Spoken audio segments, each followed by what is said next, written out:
Indiana Jones and the Dial of Destiny is a masterclass in how to revamp an old property and give the fans exactly what they're looking for. I think we can all agree that Kingdom of the Crystal Skull wasn't quite the ending we had hoped for Indy, and that this is a much better send off if they choose not to make more. I think everything about this film is strong, from the plot to the characters to the acting, the way they did the action editing, and just the overall feeling of it felt more like an Indiana Jones movie than the Kingdom of the Crystal Skull. The opening train sequence may be the best action that we've seen in any Indiana Jones movie that they've ever made, and it feels like you're just part of the action almost, and that you're just along for the ride. The train sequence was gritty and violent, and you could almost feel every punch, and every time a character got hurt, it looked incredibly realistic. You just thought you were part of it. I also think that the effects to de-age Harrison Ford are going to be landmark, and that it's going to be talked about as one of the most impressive accomplishments in film. I am aware of the argument from a lot of people that the action in this movie is over the top and it's unbelievable because of that. But I think that there's some heavy nostalgia glasses going on, because these type of stunts have been a part of Indiana Jones since the beginning. Jones is constantly getting in situations that are impossible for people to really survive, but it's just kind of part of an action movie for them to be able to bend the rules a little bit just for more enjoyable cinematic experience. So I don't know how people can say, like, oh, fighting on top of a train is ridiculous, or surviving an explosion is ridiculous, but it's okay if he falls out of a plane and they use a raft as a parachute in order to survive. To me, that seems like it's way more unbelievable. I think we could also compare it to Indiana Jones and Kingdom of the Crystal Scroll when he gets in the fridge, and I think that's another example of a scene that's way more unbelievable, and yet I think the fan reception of that was okay. Because ultimately what these movies are about is having fun and not what's realistic, and I think we could all agree that this is pretty funny, so I'm glad it's included, and I think other people agree. But yet there are some people who just think that we can't have anything that's even slightly touches our suspension of disbelief in any action movie, and I think that just would lead to a boring movie. Another big complaint that I hear is a lot of people that are attacking Phoebe Waller-Bridge. I think she did a fantastic job in this movie, and no one has a problem when Indiana Jones is competent, smart, good at action, or good at fighting, and creative in the ways he gets out. But they have a problem when a woman does it, and I think that's very telling. But I think if we go back and look at the old movies, it kind of explains why people got in this mindset. If you look at the female characters in Indiana Jones in the original movies, they're often forced to just kind of be damsels in distress for him to save. They don't really think much. They just kind of scream and beg for him to save the day. Most of them seem like they barely have a thought in their brain. So maybe it's just upsetting for like the neckbeards to see a woman, punch back or actually contribute to solving the issues that they're facing. On a similar note, I also hear people complaining that he's fighting the Nazis again in this movie. I don't know why that's a problem. He's always fought Nazis before, and they're pretty good bad guys to include in a movie.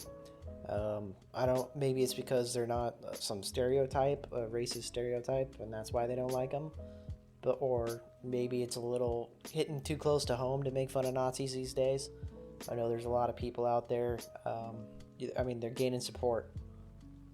I've also heard people complain that the movie's a little too long, and that the intro adventure that he goes on overstays its welcome. But I think it's really important. It's been a while since we've connected with Indiana Jones, at least in this timeline. So I think that we need to go back, and this gives us an opportunity to kind of set the tone for what an Indiana Jones movie really is.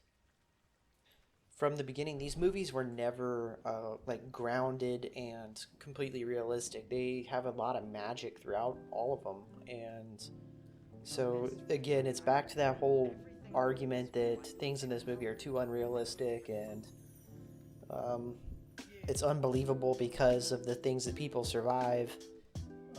There's magic in these movies, so I don't know why anyone is complaining about him getting out of situations when in the first movie there's laser beams that come out of a box and kill everyone.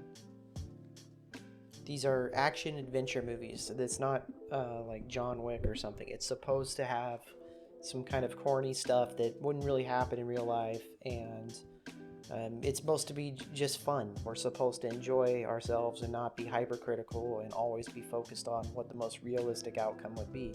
Because obviously, the most realistic outcome is that Indiana Jones dies and the movie's over. But enough of the negative. I want to get back into the positives of this movie. I think the ending is also really fun. I think it's. I would like to see more Indiana Jones movies where we have time travel as a concept and see how you'd interact with these people of historical significance. I think that it's always entertaining to go back and see things that are like mythical and the way that they happened. And I would like them to continue on this concept, maybe give us something in like the Battle of Troy, or maybe some ancient Chinese stuff, maybe them building the wall, get into more of situations that occurred throughout history, basically. There's no reason why Indiana Jones needs to be trapped in the 1900s and just kind of rehash old stuff. We could actually have movies where he's part of major historical events and have him play a role in some of the things that happen, almost like a Doctor Who type of situation. So I hope they lean into this and it gets a lot of fan reaction, because I mean it's a big battle. Who didn't enjoy seeing that? I mean, it was funny when the Nazi guys started shooting at the Romans for no real reason. He just decided to open fire on complete strangers. And it was a little bit funny that they could land shots on a plane that's probably going like hundreds of miles an hour, and they're shooting like ballistas and landing hits one after another. It reminded me a lot of like Game of Thrones, where everyone's able to hit the dragon, even though it should be like really hard to do, but it seems like they have no trouble at all hitting it. The one thing that was really strange though is at the end when Indiana Jones reunites and wakes up after he gets hit in the face. His wife all of a sudden wants to get back together with him based off something. Like, marriages are just something that happen on a whim, and I think that's a little funny. And like, getting divorced is serious business, and it's a little weird to just be like, oh, someone said your husband's doing better now, so instantly just throw yourself back into the arms. Like, it gets a little messier than that, and life is more complicated. But I still think it's pretty good. It's a shame that we won't be able to see Shia LaBeouf's character again. What was his name? Like, 2-Bit? I thought that was what they were kind of building up to. He kind of said that losing his son was like the biggest regret of his life, so it was a little strange that they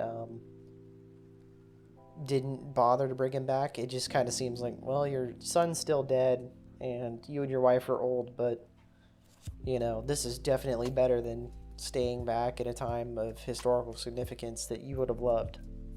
And even though Shia LaBeouf's character might not be like the most beloved person in the story, I still think that you have two really good actors there.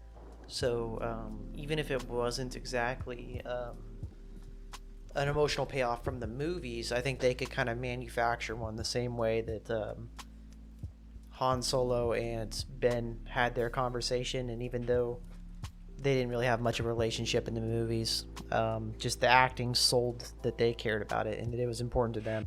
Well, that's pretty much it. If you like the video, please subscribe. Please leave a comment. Tell me what you think. If you liked it, if you didn't like it, you know, let's get the discussion going to see what the overall thoughts are on it. Thinking about making some more videos about some movies coming out. I feel like we have a lot of good stuff in theaters and a lot of good TV shows out right now. I think Hollywood's just doing a really good job, basically, making sure that we're all entertained. Thank you.